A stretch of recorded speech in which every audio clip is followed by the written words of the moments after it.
Hi, I'm Bob. And I'm Cheryl. Welcome to Digging Deeper, brought to you by California Unearthed. Today's episode, we're going to get a little more personal with Cheryl and I. I had an occurrence happen this week that just kind of blew my mind. It doesn't really have anything to do with California history, but I will throw some historical California facts in here just to make it relate. Have you ever heard of the term serendipity? No. All right. Well, I pulled up the definition of it, and so I'm going to have you read what the word serendipity means. It means the occurrence and development of events by chance in a happy or beneficial way. That's what we're going to talk about today as it relates to myself and possibly to Cheryl, if she can think of something that is serendipitous in Now I'm her really life. interested because I have no idea what we're talking about.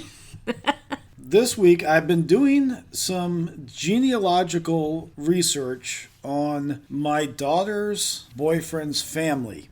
We are real good friends. My daughter and her boyfriend have been dating for about 4 years now, and his mother and I have become very good friends, almost like family. She asked me to do her family history, in which Cheryl's actually been a part of here recently. We talked about that, I believe, in one of the other episodes. Yes. So I've been doing some genealogical history with her. Come to find out that Cheryl is related to her by marriage through the Indian side, the Native American side of the boyfriend's mother's family. And I'm not going to say her name just to protect her and the family and all that. What should we call her? Sarah. All right, Sarah. So her name's Sarah. And I'm not going to say my daughter's name or the boyfriend's name either. So we'll name my daughter Lily. And the boyfriend will be... James. Sarah and I have been working on our family history. And there was a revelation this week that just kind of blew my mind, blew both of our minds. It was absolutely incredible. And we'll talk about that here in a little bit. So I got to give some back history on this whole thing. And so what I mean by serendipity is I believe things happen for a reason. There isn't just a chance meeting or a chance happening. There could be, but for me personally, I believe things happen for a reason. Me living where I do, there's a reason for it. My entire life, I lived in Southern California until I was in high school or graduated high school. And then I left for some personal reasons to get out of my grandmother's situation. I wanted to get out of that situation, so I left and came up to the Shasta County area where my aunt was living. And funny thing is, the only reason my aunt was living here in Redding, California, was because she broke down here in a vehicle traveling through town, and she broke down and she ended up staying here. My cousin Ken has all the details to that. Maybe one of these days we'll get him in here and he can explain that entire story. But for the most part, she broke down here in Redding on her way back to Southern California from, I believe, Oregon, Washington area, and she stayed here. And this is early 1980s. And throughout the 80s, I came up here from Orange County to visit with my grandparents. I came up to visit with my cousin who was working in Southern California at the time, and he'd come up and see his mother and his brother, my cousin, and I would join him. He would let me drive up I-5 when I didn't have a license. I was like 15, 14 years old. And he basically taught me how to drive on Interstate 5. Every time I would come up here, there was always that dread of leaving. I always felt really, really sad when I left here. I guess you could make that as I was sad because I was leaving my aunt and my cousins, because the first 5 years of my life, I basically grew up with them. And so I guess you could say that maybe I was just sad because I was leaving my family members, but it happened every time. I'd always kind of look in the back window, longing to want to stay. It was just kind of a weird feeling. And then when I would get home and Southern California, the head of the bed would face north. And I always kind of thought, well, that's right. Yeah, I'm heading, my head is heading north to where my family is in Shasta County. Well, let's fast forward. I graduate high school. I wanted to get out of my situation, and so I leave for Redding and move up here. And then we moved my grandparents up here a couple of years later. Basically, my only ties to Southern California are my cousins who were living down there at the time. I'm now living here in 1990, and I'm working, going to school, figuring out life as a, teen-year-old, 20-year-old would do. And then I start thinking about my father. And you guys need to understand, I didn't grow up with a father. I never knew my father. He left when I was, I think, less than a year old, and I never knew him. I grew up with stories about him. My mother would tell stories about him. They went and visited Firebaugh, and that he was part Native American. His name was Glenn. She went to high school with him. She would show me his picture in the high school annual, and so I knew a little bit about him, and not a whole lot, just some small details. And when I was in high school, I asked my grandmother about it, and she basically flipped out. Just flipped out. Didn't want to talk about it. They were all telling me that they did a DNA test and that he wasn't my father. So you got to think about 1971, DNA tests were not that accurate. No. I mean, paternal DNA tests were not that accurate. There's a red flag right there. I was told he was not my father. There was a different man. Wasn't my father. I was like, all right. You might want to get a piece of paper and a pen and write some of this down because this is going to get a little confusing.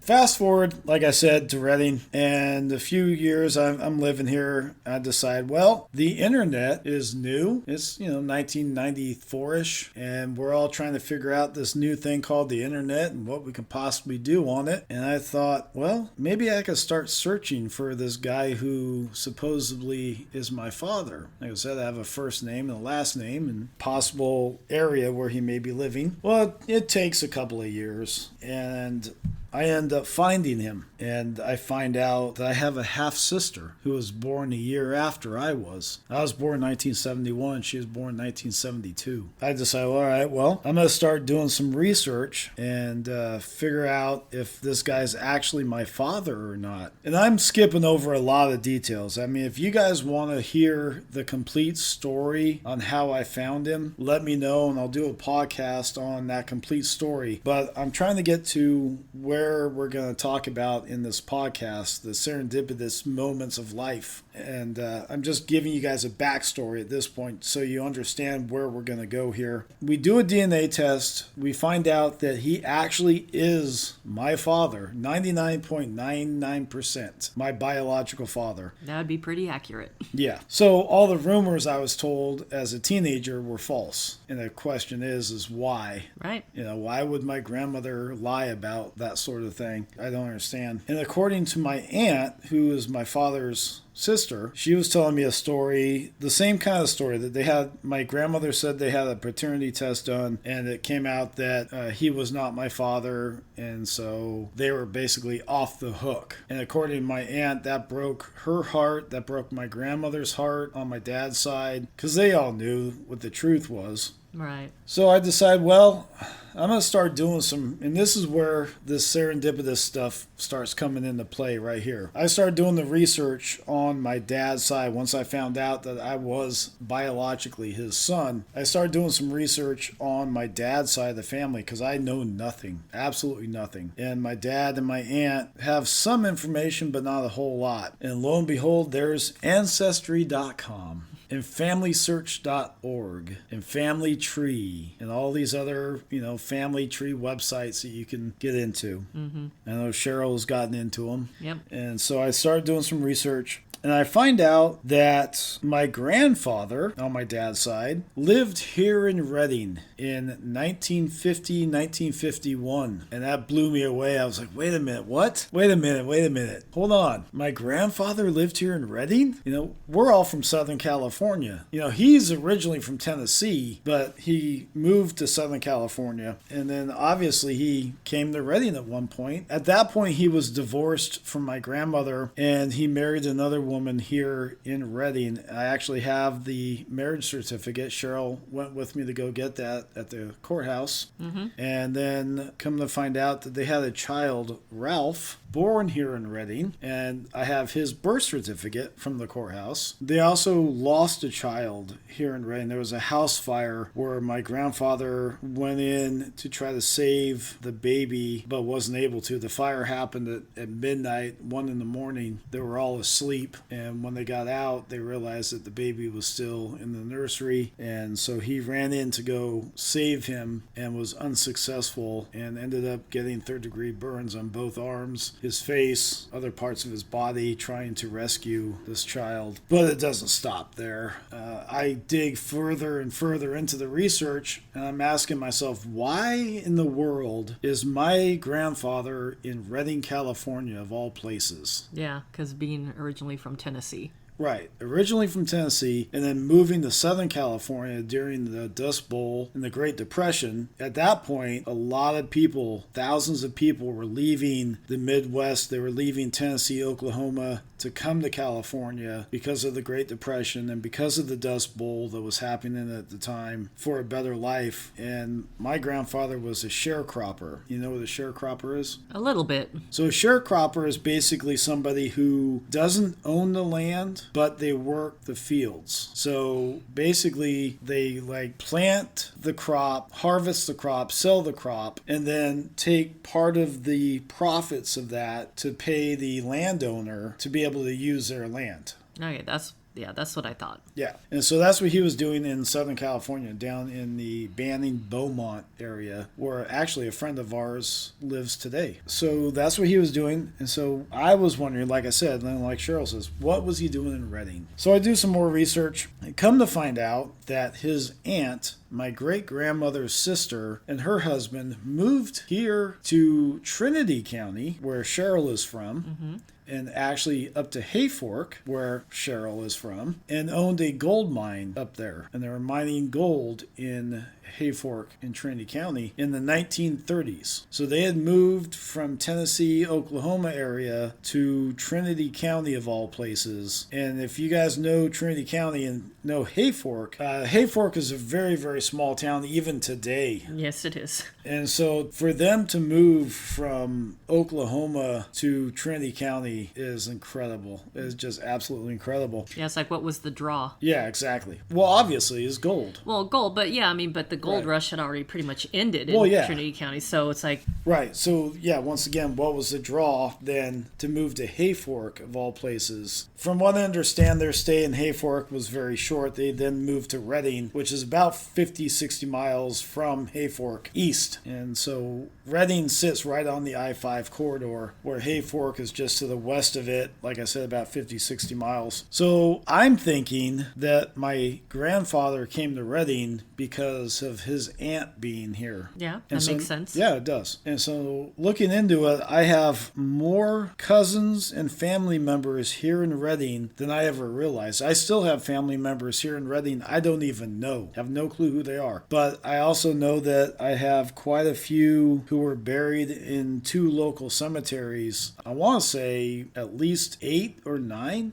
They're buried in local cemeteries here in town. Yeah. Or 2 of the local cemeteries. And my daughter Lily and I were fortunate enough to meet one lady who was our cousin, and she was 97 at the time that we met her. Wow. And she was a really cool lady. Really, really cool. And so we got to meet her. Unfortunately, she has passed on by now. But we did get to meet her and have pizza with her and get to hear some stories, which is really cool. So that was kind of neat. But here's where it starts getting a little on the weird side. And you would think that me being here in Reading and my grandfather being here, my aunt, and I'm originally from Southern California, and my aunt just breaking down here in town and then just staying here. It's all part of this plan, I think, that works out. So we're going to say that, 4 years ago, my daughter and James end up meeting. So Lily put a picture of a gun on Facebook and James liked it, and somehow they got together and started dating, and that was 4 years ago. So let's fast forward to this last week. So this last week, Sarah and I are doing some genealogical work on her family, and and she is showing me the FamilySearch.org website. And she is telling me that she's making connections with all these people that she knows, and some of them end up being related to her, like friends of hers. Oh, wow. Which, really isn't that odd, this being a small town. Right, a small area. community. Yeah, small community. Stuff like, it's not that big of a deal. I don't see anything big in that, really. All right, small community. More than likely, you guys are going to be related somehow. And so I start looking at this website, thinking to myself, all right, I'm going to play with this a little bit, figure out what she's doing. I couldn't figure it out. So I went to her house and I asked her, I said, how are you getting to this view relationships part of this website? I can't find it. It's very unuser friendly. And so she shows it to me and she goes, all right, well, let's just type in your dad's name and I'll show you how to do this. I was all right, cool. So she types in my dad's name and we find him because he's passed on now. And it works best with people who have passed on. And so she finds it and she shows me, you click on this. So you click on this family tree icon here and it pulls up his name. And then underneath his name, it says view tree, then view relationship button. So she clicks on the view relationship. Next word out of her mouth were, oh, I know exactly what that meant as soon as she said it. She said, oh, but I had to ask. What do you mean, oh? Apparently we're related. What? What do you mean? Well, apparently you and I are related. It goes a ways back, but we have family members that are related. I'm looking at it going, okay, she goes, do any of these names sound familiar? Hartgraves. Oh my God. That's my great-great-grandfather, Sherman Hartgraves. I'm like, oh, okay. So I guess we are related then. So James comes home and we tell him, and his response was, what? Wait, what? What do you mean? Yeah. Little bit of a shocker. Yeah, a little bit of a shocker. I wasn't expecting that. I was like, oh my gosh, holy crap. And let me tell you, this relationship is way, way back. I mean, it's like 1600s. Yeah, so it's like generations. Yeah, it's 10 generations back. But still, it's still there. And it is just kind of funny. And I thought, well, hey, we're all related. At some point, we're all related. Mm-hmm. Well, then I get on the phone with my cousin in Southern California who's also into genealogy and doing family searches and stuff. And so I was explaining to her how to use this FamilySearch.org view relationship tab. And so I was kind of walking her through it as I was working on the computer myself. And I said, all right, well, you put in the name and then you hit this, this, and this. Well, I said, well, so let me just punch in Sarah's dad's name because he's deceased. And so I punched in his name thinking I was going to get the same results that she got because that was the same line. Right. Well, his name doesn't pop up, but this lady's name pops up, Emily with the last name. And I said, okay, well, it's the same last name. I've done a lot of research on that last name. And so I look up her parents. Okay, I recognize those names. So I click on that little family tree icon and click on view relationship thinking I'm going to get the same results that Sarah got. No, I got totally different results. That's interesting. Yeah, but get this. They're from the other side of Sherman Hartgraves. Really? So what I mean by that is Sherman Hartgraves' wife, my two times great-grandmother, it was her line. Oh. So if that's confusing to you, let me make it real simple. My two times great-grandparents, Sherman and Lillian, were related. How? They were cousins. Oh. So I am related to Sarah down two different lines of the family. Okay. Not just one, but two. So my two times great-grandparents who were married were related. They probably had no clue. Because like probably I said, not. Yeah, this happened back in like the 1600s. So Sarah and I are ninth cousins twice removed. Wow. I cannot figure that out myself. Mm-hmm. Ancestry told me that. Okay, yeah. Because I can never understand that. Yeah, no, either can I. So what I did is I worked on Sarah's family tree. I lined it all out, and then I lined it all out on my family tree. And that's how I came up with the 9 times cousin twice removed. And so basically, Sarah and I share 10 times great-grandparents. Wow. It's William Perkins, and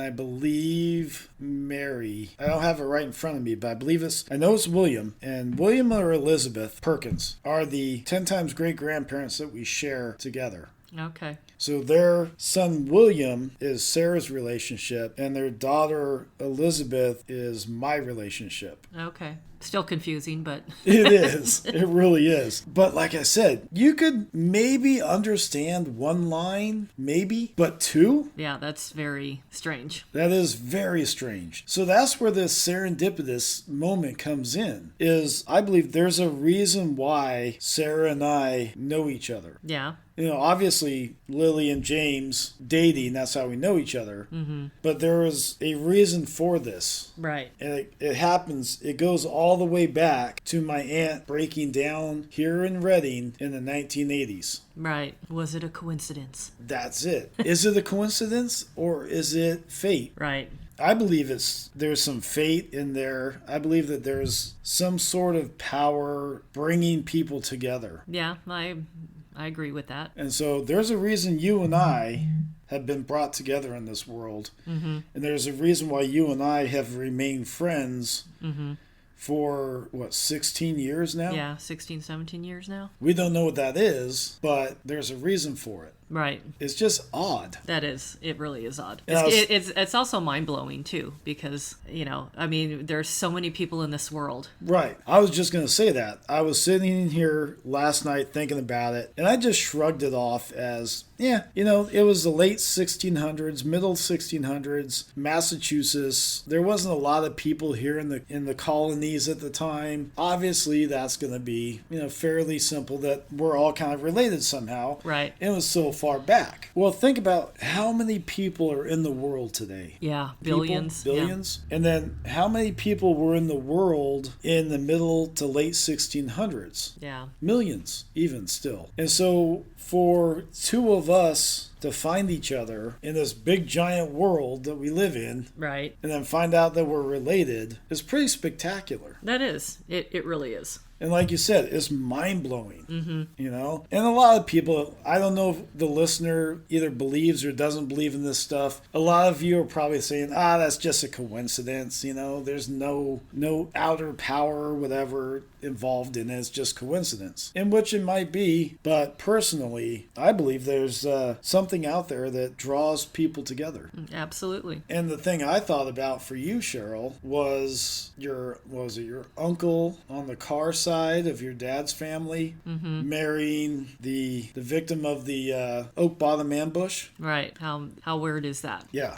I mean, that's an odd occurrence. Yes. I mean, could that have been just, happenstance? Right. I don't know. That one, I can't explain that one. Yeah. And for those of you that don't know, Cheryl's, I guess it was your great uncle on her dad's side married a woman who was part of a murder on her mother's side some 50, 60, 70 years before. Mm-hmm. And these people got married when they were older.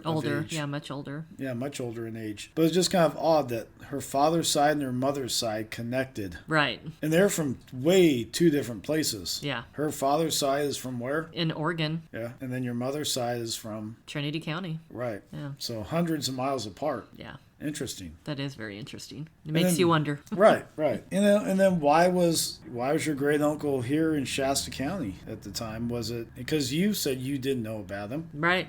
I had no clue about him. Never heard his name spoken through the family. Right. And so he was in Anderson, obviously not because of you guys, but why else, And then this other one, his wife grew up after the ambush, grew up in the Bay Area. Yeah. And then she ends up back here in Reading in her older years. Older years, yeah. That could be a little more understood because she still has family members up here. Mm-hmm. A lot of family members. So I can understand that one a little bit more than your uncle being here. So it's very interesting. Any other thoughts that you have that maybe that you have thought of when I was telling this story? Other incidences in your life that you can think of? Not really. No odd occurrences or odd connections? Well, no, I mean, just like what we spoke to in one of the other podcasts, but Right. And I'm not the only one. My cousin in Southern California, she has been telling me some stories on how she met her husband, and they're very, very odd as well. When she met him for the very first time, there was like an immediate attraction, like she had known him for years. And she'd been telling me these other things over the last couple of days, like when she was going to Chicago, when she was working for her dad's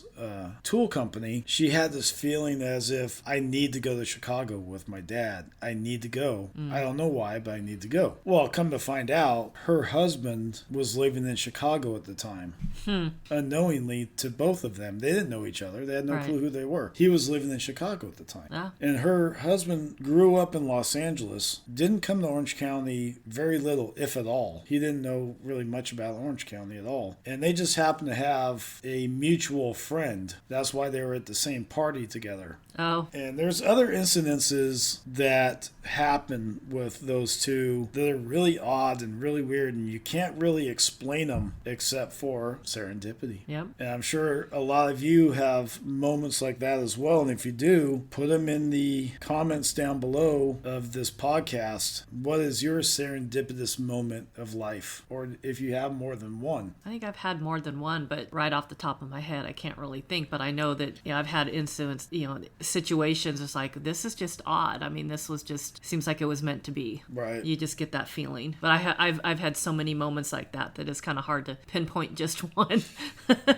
Well, no, and that's definitely true. And unless you sit and think about it, it's kind of hard. And I've actually, like I said, had some time as I'm working on Ancestry.com and working on my tree, working on Sarah's tree, to think about this stuff and to sit here and go through these two lines. I've only done one line. I haven't done the second line yet because that one line took me hours and hours and hours to enter all the names, make all the connections, and be able to do it on both trees was just exhausting. Yeah, that takes a toll. Yeah. When you're working on websites like Ancestry.com or FamilySearch.org or any of them, the thing you have to remember is they're not 100% accurate. All the family trees that these websites are pulling from, people like you and I are creating those family trees. And of course, we're all human. We make mistakes, and not a lot of people really research the names that they put on their trees, and so sometimes those trees are incorrect. I found a lot of information that was incorrect in a lot of different areas of trees, so you have to be real careful. So when I say that I worked hours and hours to get this first line on Sarah's tree and on my tree, I mean I went through and made every connection that was on screen and went through and checked all the documents and triple checked all the documents to make sure that those children belonged to those parents and those two parents were the same parents that belonged to those children. It's a lot of work. And so when I did it for Sarah and I and verified that first line, that really was a lot of work just to verify that first line. And like I said, double checking and making sure that all that information is correct. So it's not just entering names and saying that this person belongs to that person and that belongs to that person, and then all of a sudden you're related. There's a whole lot more to it than just that. I'm just making it sound super simple here. And so I haven't done the second line, but I have photographs of all the screenshots of all the connections to be able to make that